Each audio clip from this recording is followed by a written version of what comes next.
ce dont vous parlez, la protection de la nature contre laquelle personne ne peut aller, peut avoir des conséquences sur une autre partie en fait, de cette nature. Donc voilà, je pense pour le site Sainte-Victoire, il y a des pratiques nouvelles aussi, parce que les pratiques évoluent, des mentalités nouvelles aussi, des citadins qui s'intéressent à la nature, mais qui s'intéressent peut-être mal. Donc on reviendra sur l'éducation après, parce que c'est important, et on parlera de la transhumance, mais du coup, est-ce que vous êtes d'accord pour dire que ces temporalités, un petit peu, vous perturbent, en tout cas font partie de votre quotidien. Peut-être que ce que vous faites, ce que vous appliquez, n'est pas ce qu'il faudrait faire à ce moment-là. Pour les incendies, là aussi, il y a eu et tout ce qui s'est passé dans le Bordelais cette année. Tout le monde est devenu expert en feu en disant il faut faire ci, il faut faire ça. Bon, et je trouve que c'est peut-être un peu plus compliqué. Voilà, donc je ne sais pas si vous voulez réagir sur ces questions. Oui, merci. C'est juste que je suis d'accord au niveau de la temporalité, on réagit, en fait, on a des réactions face à des phénomènes qui se passent. Le feu, cette année de sécheresse qu'on a eue a énormément mobilisé les politiques, parce que forcément on se saisit de ce qui est chaud en ce moment, et c'est bien de dire que les pompiers sont super importants à la fin de l'été, mais au fond, il faut quand même réagir, mais il faut avoir des bonnes actions sur le long terme, et je pense que sur les incendies, après je peux parler que pour le grand site, je trouve que quand même, parce que nous on est une équipe de terrain, on est assez réactif, parce qu'on se tient informé de toutes ces problématiques-là, on les voit au quotidien, on fait des surveillances incendie l'été, on voit les différentes personnes qui viennent se randonner, qui viennent, oui effectivement les nouvelles pratiques, le drone, des choses qui ne sont pas encore inscrites, est-ce qu'on a le droit, est-ce qu'on n'a pas le droit, on joue tous un peu sur le flou, alors là la parcelle, oui, on a le droit de passer, c'est un ancien chemin communal, alors est-ce qu'en voiture on peut y aller ou pas, il y a un flou qui est évident sur beaucoup de choses. Du coup on essaye d'agir en tout cas et de mettre en place des choses sur le long terme par rapport à des choses qui arrivent maintenant, qui sont imminentes, mais il faut les gérer tout de suite quand même maintenant. Pour revenir par exemple sur l'incendie, ce qui nous occupe en ce moment au Grand Site par exemple, c'est que donc, là on ne sait toujours pas, j'ai pas de réponse, juste je dis ce qui se passe, c'est que il y a une vigie sur le sommet de la Sainte-Victoire pour surveiller les départs de feu. Et cette vigie est gérée jusqu'à présent par le service de BUS-10, le service de secours du département des Bouches-du-Rhône. Et jusqu'à présent, ils mettaient des personnes, des saisonniers, donc ils payaient le personnel, ils entretenaient la vigie, donc tout ça, ça a un coût. Et avec les restrictions budgétaires, alors là, c'était le discours avant était très très sec, et donc il fallait réduire un peu ces coûts-là, et c'est en train de réfléchir, est-ce qu'on va quand même continuer à armer cette vigie? Donc, quand même, pour ceux qui connaissent la Sainte-Victoire, elle est super présente, on voit à 360. Elle est très importante et la réflexion du SDIS c'était bon, si on doit couper un petit peu les budgets, est-ce que celle-ci elle pourrait pas être fermée ou en service dégradé, géré par quelqu'un d'autre et éventuellement des gardes nature, est-ce qu'ils peuvent pas et là après l'été on se repose un peu la question, mais on ne sait pas trop en fait, peut-être que finalement on va quand même continuer à l'armer parce que elle a été importante. Donc oui, cette temporalité, clairement, on fait ce qu'on peut. Après, au pire du pire, nous, en tant que garde nature, on veut qu'il y ait quelque chose. Le mieux, on voudrait qu'il y ait des emplois périns qui restent installés sur la Sainte-Victoire. S'il n'y a rien, il n'y aura pas rien. Il y aura peut-être nous, on va essayer de s'adapter pour pouvoir y aller, mais clairement, on est sur de la réaction et pas sur de l'anticipation, ni sur du bon sens, je pense. Merci. Alors, bon, là, il y a encore par là vers les incendies. L'autre, il y a, donc, comme l'a dit tout à l'heure, et comme creze che sta educa queste machine, avec pas, le problème n'est pas un problème humain ni matériel. Le problème est un problème des politiques ou des commandements. Alors, vous voulez dire par qui qu'à Destier, vous savez qu'il y aura des fiaux. Pas bien, là ils sont les 10, faille sous noble sous les. Et il y a des go, on espère 12, 13, 4 jours qu'il y a des pompiers du nord arrivent un renfort, alors qu'il y a des médias de l'armade des terres, de l'armade de l'air, des médias incendies lourds qui sont disponibles sur place et par des raisons politiques, financières, et bien ils ne demandent pas la chute des armades. Il y a une masse de concurrences tra les pompiers qui seguono les brandes civiles ou les brandes militaires. et ce sont des causes qui ne devraient pas être il y a une politique qui se peut mettre en place, parce qu'il y a un récampement de tous les pompiers. Et cada année, elles la mettent cette cause. Et c'est pas des créés, des veilles, des coups, sur la Pusta, il y a l'Ufio, alors c'est sur la base aérienne d'Orange. Et du coup, il y a l'Ufio qui est à quelques kilomètres des nôtres, avec les médias qui sont disponibles, et sur Aspera, 13, 4 jours, 5 sorties. Et puis, il y a Junco, les pompiers du Nord arrivent. Alors qu'avec des camions, on a une capacité de 10 000 litres, qui est au moins qui est pour nous, ça, pour tailler d'ail. Enfin, il y a des causes pas beaucoup. Mais c'est une aberration. Bon, arrive qui intervient. La question là, c'est un Gironde, c'est un sorti à l'entour de la base. Mais pour l'instant, si on l'espère, 1-2 semaines, c'est sorti, alors qu'il y a beaucoup de raison. Et il y a une autre cause aussi, alors c'est pas maudire sur les pompiers d'honneur, hein, du tout. Mais la formation quand per les interventions sur les serves, c'est pas la méthode que la nôtre. Et il y a force il y a des causes spécifiques pour notre intervention la nôtre, parce que nos écoles sont une force vallonnade. Et il y a des réflexes, des hagues, il y a des cumuls de vapeur, des ballons, il y a des signaux qu'il faut aussi, qu'il faut veiller. C'est tout un danger. Les pompiers du Nord, à départ des lits, quand il y a cette question déjà vécu faillir les au Nord, ils ne sont pas formés tout à coup. Alors, Nord, si on a intervenu en Gironde, c'est bien parce que c'est un pays tout niveau-là. Mais si l'hiver, pour l'hiver, c'est fait, du coup, il y a des dangers.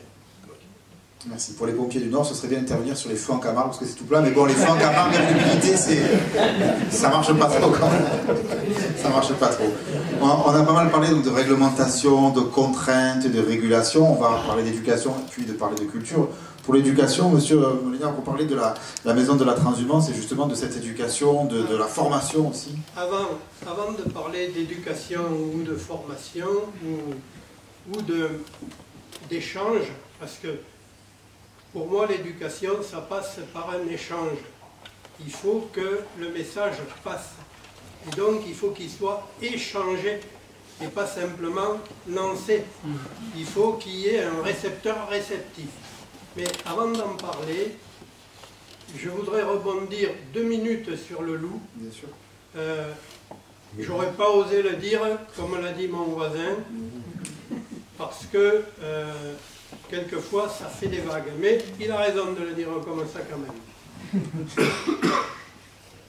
Déjà, il faut se rappeler comment le loup est revenu en France et comment il y est revenu avec des circonvolutions. Je ne vais pas rentrer dans les détails, renseignez-vous, vous verrez. Et là, on s'aperçoit d'une chose, c'est qu'il y a des lobbies et que nos politiques fonctionnent trop dans l'immédiateté par rapport aux lobbies. Et là, la temporalité, elle est importante. Et ça m'amène à dire que le rôle des citoyens par rapport à leurs élus, c'est de leur dire de voir un peu plus loin que le bout de leur nez et d'essayer de faire des choix en réfléchissant au moyen et au long terme. Parce que le loup, certes, il est un élément peut-être d'une certaine nature, mais quand il y a le loup et que les éleveurs veulent arrêter leur boulot, on change complètement l'écosystème. Et les espèces que l'écosystème protégeait ne vont plus l'être. Et on va modifier complètement la nature, le paysage, et on va peut-être arriver au feu. Donc, au lieu simplement de réagir sur l'instant par rapport à des lobbies, ben, il faut peut-être essayer de leur dire de se renseigner un peu plus et de faire des choix. C'est une question de choix. Tu veux le loup, tu le mets où? Qu'est-ce qu'il va faire? Quelles vont être les conséquences dans 5 ans, dans 10 ans sur ton paysage, sur ta souveraineté alimentaire, sur les emplois, sur la qualité du travail des bergers? Parce qu'il ne l'a pas dit, mais depuis qu'il y a le loup, les bergers, ils sont confrontés à des conditions de travail qui font qu'ils ne veulent plus y aller, certains. Donc, c'est ces questions-là qu'il faut se poser. Merci. Allez-y, continuez. Pour la formation, c'est important de parler de la formation, notamment de la maison de la transhumance. Et pour ce qui est de la formation, alors, la maison de la transhumance est au Merle où il y a une école de berger, et bien évidemment, elle a son rôle à jouer dans la formation des jeunes, et quelquefois des moins jeunes, qui veulent apprendre ce métier. Mais il y a aussi que je parlais d'une médiation. Et la maison de la transhumance, pour jouer ce rôle de médiation, a lancé une opération qu'on a appelée la route. La route, c'est quoi? C'était le chemin que faisaient les bergers per la montagnage et per lo démontagnage. Ils le faisaient à pied. Che le monde a changé, sont venus les camions et alors tout est changé. Et les bergers font plus le même métier, mais il y a en revanche de plus en plus de touristes dans le paysage. Et ces touristes, ils sont confrontés aux bergers, au travail du berger, au troupeau, aux chiens et même au patou, dont il faut se rappeler qu'il est là pour protéger les brebis. Et donc, tout ce qui s'introduit dans le territoire des brebis est un danger, qui s'appelle randonneur, chien, cheval, c'est un danger. Donc, pour faire face à ces questions-là, la route, eh bien, ça devient un sentier de grande randonnée qui a comme itinéraire le pays d'Arles, la Valestura en Italie, et il a été mis en place, il est transfrontalier, mis en place avec les Italiens, je ne sais plus comment s'appelle leur association, mais c'est écrit. Le temps que vous cherchez, je rappelle qu'il y a la documentation qui est ici, hein, que vous pourrez prendre tout à l'heure. Voilà, vous pourrez prendre toute la documentation. C'est l'Unione Montana Valestura, et en Valestura, de l'autre côté du col de l'Arche, col de la Maddalena pour les Italiens, il y a l'Ecomuseo della Pastorizia à Ponte Bernardo. Si vous y passez, allez-y, ça vaut la visite. Et ce sentier de randonnée, il a été mis en place pour permettre les échanges entre les professionnels de l'élevage, les bergers, ceux qui travaillent, et les randonneurs. Et pour faire aussi la promotion des produits de l'élevage tout au long du parcours. Et en même temps, il permet de conserver une certaine vie à un patrimoine que représentent les drailles et les carailles que les troupeaux ne peuvent plus emprunter à cause de la circulation automobile. Et sur un des documents que vous avez là, vous pourrez lire un tout petit poème qu'a écrit un berger. Et je ne peux pas résister, il faut que je vous le lise pour que vous compreniez tout à fait quelles sont les idées qui sont derrière. Il écrivait se rescontra persecuneisse, malgrad les differences d'esse, per fin de mies s'aprecia, se comprenne et piei sama. Il disait Pierre Peiretelen, ça c'est un afagaire, à maille de 112 ans. Merci. Oui, allez-y, bien sûr. Je voulais juste me permettre une petite parenthèse aussi sur le loup. Plus fort. Oui, plus fort. Une petite parenthèse aussi sur le loup, parce que bon, on en parle. C'est bien d'en parler. Je risque peut-être de me mettre à dos certaines personnes. J'ai envie de prendre la défense de cet animal, forcément. On parlait de paysage, de médiation, chacun à sa place, et très franchement, je suis convaincue que le loup a sa place dans ce paysage-là. Il était sur notre territoire depuis des années, depuis très longtemps, sûrement avant nous, et je ne comprends pas qu'on n'arrive pas à s'entendre. Alors, je comprends tout à fait les problématiques des éleveurs, et évidemment, il faut peut-être plus d'aide, plus de moyens, plus d'aide, de formation, par exemple, pour les patous, pour tout ce métier-là, pour qui on doit avoir du respect et on doit les aider, mais c'est pas pour autant qu'il faut rejeter l'autre. Je pense qu'il faut rajouter à la médiation un élément. Oui, il y a les chasseurs, il y a les randonneurs, il y a les habitants, etc. Mais il y a aussi la faune. C'est la même problématique avec les aigles et les grimpeurs sur Sainte-Victoire. Il faut intégrer, il faut plus se mettre à l'écart, je pense, la nature, l'homme et nos activités. C'est un tout, je pense. D'accord.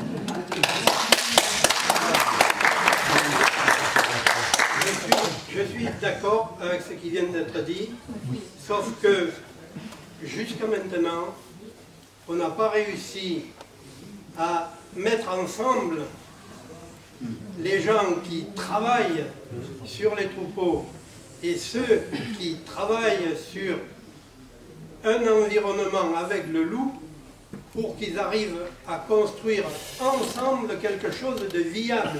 Actuellement, on n'a pas construit le système viable et on reste dans les discours, chacun a le sien, il est légitime, il est estimable, il est respectable, mais ça s'arrête là, ça s'arrête au discours des uns et des autres, sans qu'on ait pu mettre ensemble suffisamment les gens pour qu'ils arrivent à trouver, eux, parce que c'est les acteurs qui trouveront la solution. C'est pas à l'Élysée. Il n'a jamais gardé un troupeau. Quoique si les Français sont considérés comme des moutons, on pourrait en discuter, mais c'est une métaphore.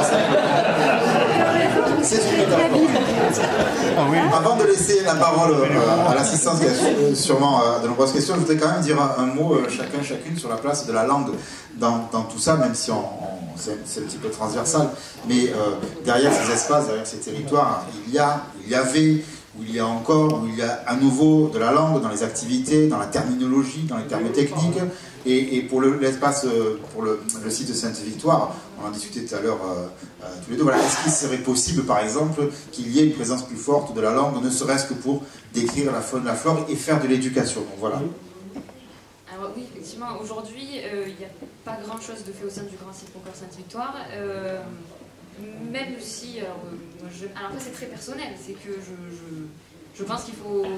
Enfin voilà, c'est personnel. Moi j'ai ma famille qui parle provençal, alors je suis plus touchée par ça forcément. Donc personnellement je pense que oui ça manque et qu'il y a une grande marge de manœuvre effectivement là-dedans. On a une grande liberté et on peut créer des projets, etc. Donc pour parler d'éducation à l'environnement, de la signalétique en bilingue, je pense que tout ça c'est possible, il suffit de le lancer en fait. Moi, ça m'intéresse de le lancer, donc il n'y a pas de raison que ça ne se fasse pas, donc pourquoi pas à l'avenir, bien sûr. Mais par contre, je tiens à préciser que quand même sur la croix de Provence, il y a un pan où c'est écrit en provençal dessus. Mais c'est où on ne voit pas d'en bas. Mais moi, je le dis à chaque fois. On ne le voit pas, mais à chaque fois que je dis, il faut regarder là. Faut monter. Voilà, mais c'est personnel, tous mes collègues ne le font pas, bon, parce qu'ils essayent un peu de tirer vers moi, mais il y a une marge de manœuvre. Merci. Je ne sais pas qui veut réagir sur la question de la langue. Eu espero que tu travailles par là, l'éducation, un rapport à l'école. Donc, très déjà qu'il faut apprendre à vivre à l'école. Et les casens, des liens toujours à la langue. C'est-à-dire que pour il y a d'intervention du grand site, et des bailles, les noms des plantes, les noms des animaux, comment ça va les casens, des bailles, et también des cols remarquables du site. E explicar, per esempio, perché o Liberu ha l'umore negro, che l'umore negro è pensato e che l'umore è la classe, negro, noir, voilà. Volume 28. Et qui n'a rien à voir avec cette histoire. Et c'est une des causes importantes perché c'est un facteur d'éradication inférieur.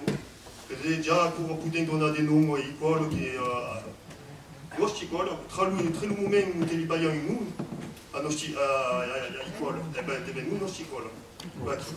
Et d'après les mailles des furs, mais aquest espaci, des elufaiesieu, des sobres, parce qu'ici il y a des champignons, il y a putem mămursa les pignens et des buts des azules, coquimets mai tardi pe fazer d'autres causes, aqui il y a des activités en rapport avec aquest espace, c'est forcément important.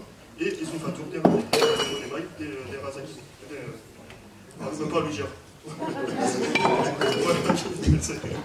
Non, merci. Un mot sur la langue. Et après, on passe à vos questions. Sur la langue, le langage pastoral en Provence a gardé beaucoup de vocabulaire du provençal. Au point qu'il y a même un lexique qui a été écrit par un provençalisant en 1995, qui a été publié dans le Monde alpin et rhodanien. Il s'agit de Paul Pétrequin, décédé aujourd'hui, qui avait écrit ce lexique qu'il avait agrémenté d'anecdotes et il avait rappelé tous les mots qu'utilisent les bergers et qu'ils utilisent encore aujourd'hui et qui sont enseignés aux élèves bergers parce que savez ce que veut dire empelissa une agnelle? Savez ce que veut dire une agnelle desmaria? Il y a donc tout un langage qui est toujours utilisé aujourd'hui, la piagne, la rogne pour les maladies des moutons, et les bergers l'utilisent toujours et garderont ce langage parce que c'est un vecteur de communication, non seulement avec, entre eux, mais aussi souvent, puisqu'il s'agit de transhumants, avec les gens du pays où ils vont, en hiver ou en été. Dans les villages, ils peuvent encore communiquer avec ce vocabulaire-là. Alors certes, ils ne parlent pas provençal.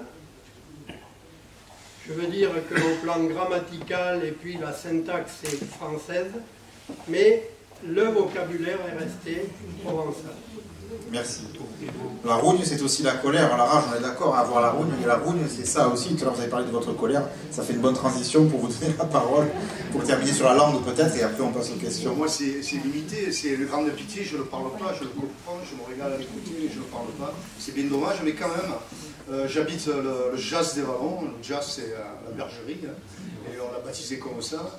Et nos fromages, c'est les pèbrevailles de la Sainte-Baume, puisque une tradition d'aromatiser les fromages de chèvre avec un brin de sarriette, c'est ce qu'on fait, et ça aromatise, voilà, donc c'est d'ailleurs pour ça que j'ai participé au Forum Doc, voilà, comme entreprise, entre guillemets, élevage. Merci beaucoup. Oui, oui. Oui, pour ton explication de l'école, il y a toute une savée sur les plantes, une sopréfaille qui s'est perdue, qui est des pastres en quart. Il y a une donne qui était vers Montpellier, c'est plus Quand une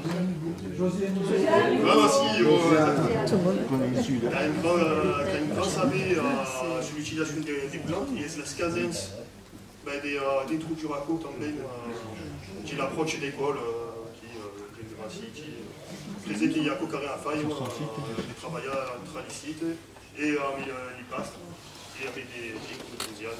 La force cause à faille, et une sombre faille à retrouver. Merci. Merci beaucoup. Alors, parmi les questions, il y en avait une à Thierry tout d'abord, après voilà, je prends les tours de parole. Oui, je vais merci.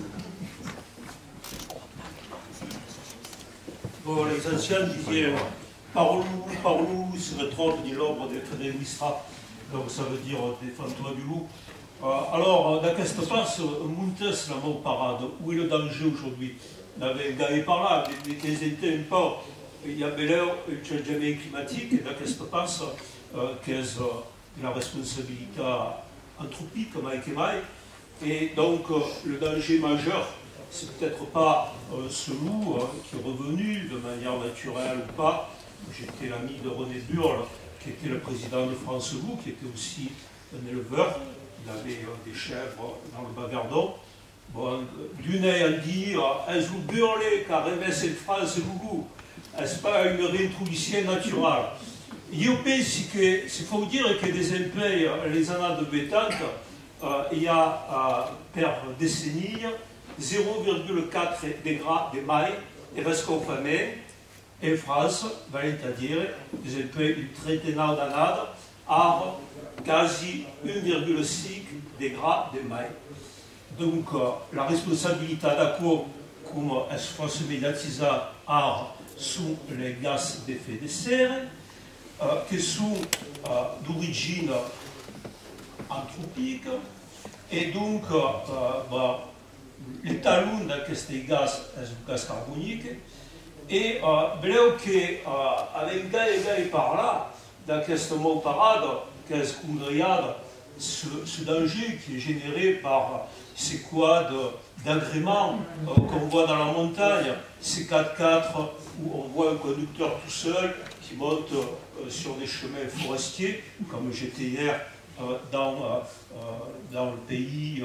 Si on a hier parlé avec Consu, d'un autre exao, convidat par le sénateur d'un autre exao, à gars, si on a parlé du changement climatique avec Consu d'un autre exao. Et donc, on m'a demandé de parler d'accord, il faut secours, il y a aussi au Maïlaise, par là, c'est nous, 2 jours, qui est 20 minutes. Alors, la question, je vais parler aussi en français, je suis allé étudier un peu le loup avec les bergers de Bulgarie, dans la montagne de Périne, et les bergers de Bulgarie qui avaient un certain âge, qui étaient avec leur troupeau, donc night and day, à Leclerc, donc il y avait sous les mains 250 tests. Il y avait un chien, qui est un chien endémique de Bulgarie, de la race Karakachan. Il y avait le feu en permanence à lui, ils avaient le fusil. Et elle, il m'a dit, c'était traduit en anglais bien sûr, la montagne bulgare sans le loup ne serait pas la montagne bulgare. Et donc moi je dis que le gros danger en fait, c'est la capacité ou non qu'aura l'humanité dans sa globalité de changer de comportement. On sait qu'il y a quelques années, un président états-unien, Bush, a dit le mode de vie des Américains, l'Amérique du Nord bien sûr, n'est pas modifiable. Est-ce qu'ici, on aura, quand on voit que dans le Val d'Alos, on plastifie la montagne pour faire venir les touristes, est-ce qu'ici on aura l'intelligence de modifier le comportement dans le bon sens et de prendre en compte donc ce gros danger, peut-être plus important que le retour du loup.